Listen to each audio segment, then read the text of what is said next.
عزیز طلبہ، اس سے پہلے ہم نے پڑھا تھا نظریہ کیا ہے، نظریہ کے ماخذ، نظریہ پاکستان کا مفہوم۔ آج جو ہمارا ٹاپک ہے وہ ہے نظریہ کی اہمیت، نظریہ پاکستان سے آگاہی، نظریہ پاکستان کے عناصر۔ تو سب سے پہلے نظریہ کی اہمیت، امپورٹنس آف آئیڈیالوجی۔ نظریہ لوگوں کی سوچ کی عکاسی کرتا ہے۔ اقوام اسی وجہ سے زندہ رہتی ہیں۔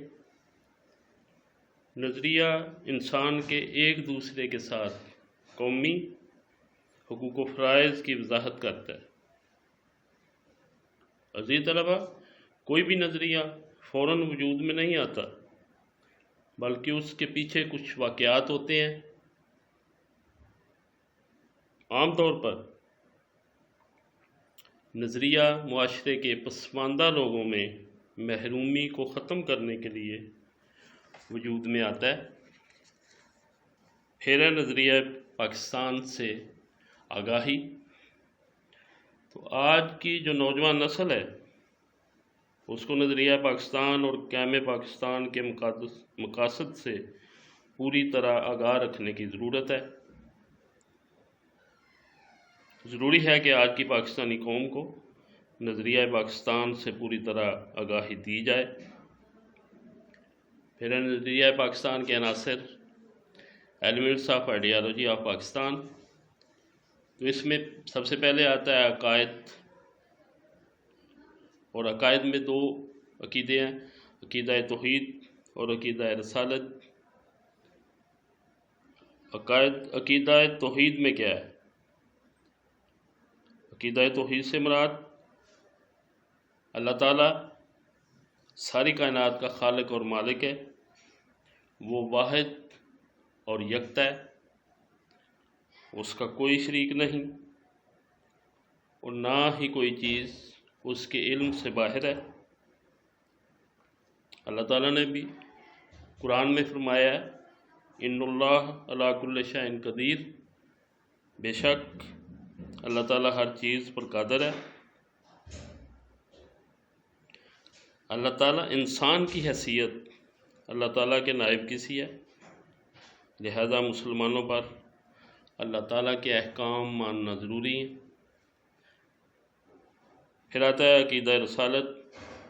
عقیدہ رسالت کا مطلب تمام رسولوں پر ایمان لانا۔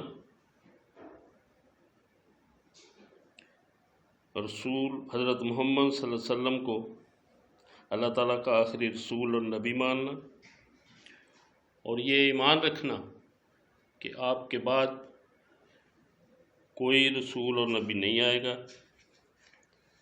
یہ عقیدہ رسالت ہے۔ پھر آتا ہے عبادات، یعنی ارکان اسلام۔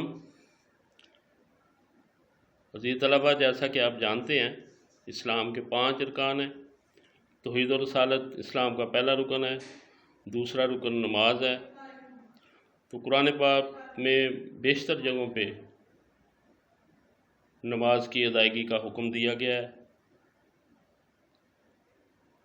اور یہ بھی ارشاد ہے قرآن میں کہ بے شک نماز کا مومنوں پر اوقات مقررہ میں ادا کرنا فرض ہے۔ پھر اسلام کا تیسرا رکن جو ہے وہ زکوٰۃ ہے۔ زکوٰۃ مالی عبادت ہے اور اسلام کے معاشی نظام کی مضبوطی کا ذریعہ ہے۔ اسلام کا چوتھا رکن روزہ ہے۔ روزہ بھی فرضی عبادت ہے۔ اسلام کا 5واں رکن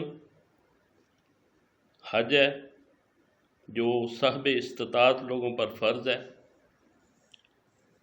اس کے بعد آتا ہے قانون کی حکمرانی۔ تو قانون کی حکمرانی اسلام کے نظام کی اہم خوبی ہے۔ اس کی بنیاد اس تصور پر ہے کہ قانون کا سرچشمہ اللہ تعالیٰ کی ذات ہے۔ قرآن اور اسوہ رسول صلی اللہ علیہ وسلم قانون کی بنیاد ہیں۔ پھر آتا ہے عدل و انصاف۔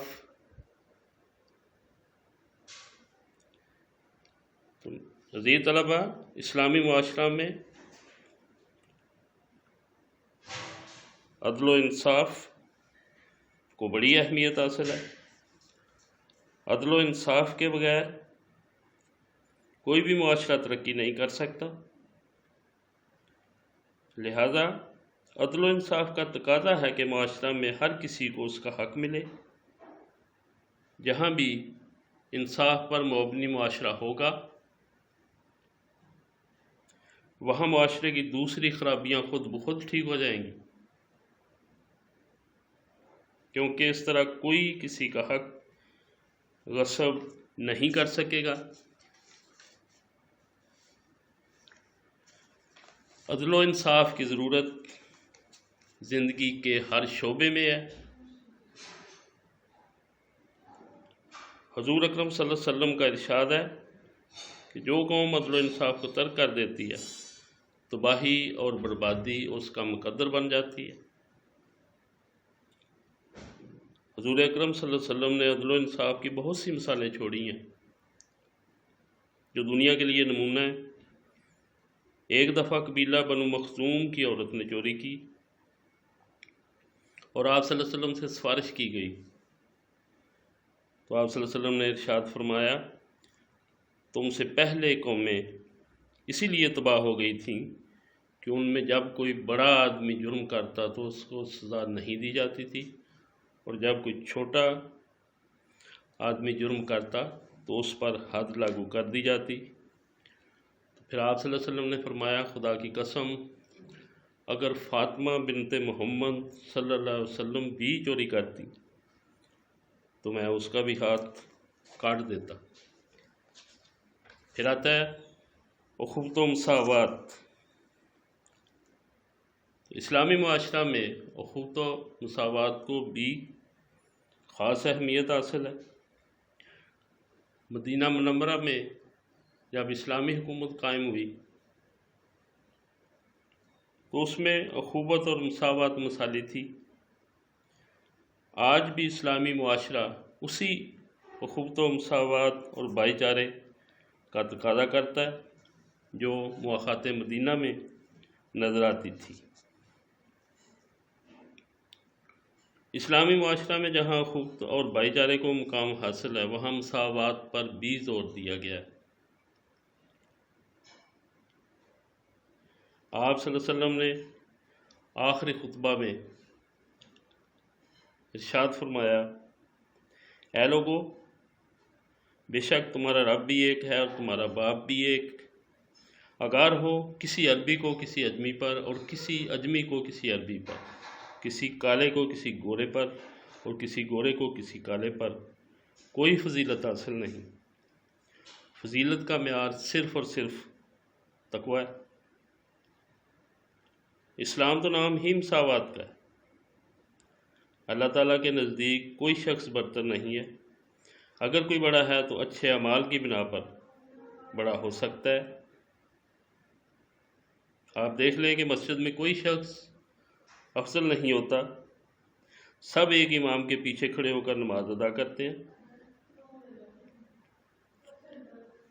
اور اسی منظر کو علامہ اقبال نے اس طرح بیان کیا ہے ایک ہی صف میں کھڑے ہو گئے محمود و ایاز، نہ کوئی بندہ رہا اور نہ کوئی بندہ نواز۔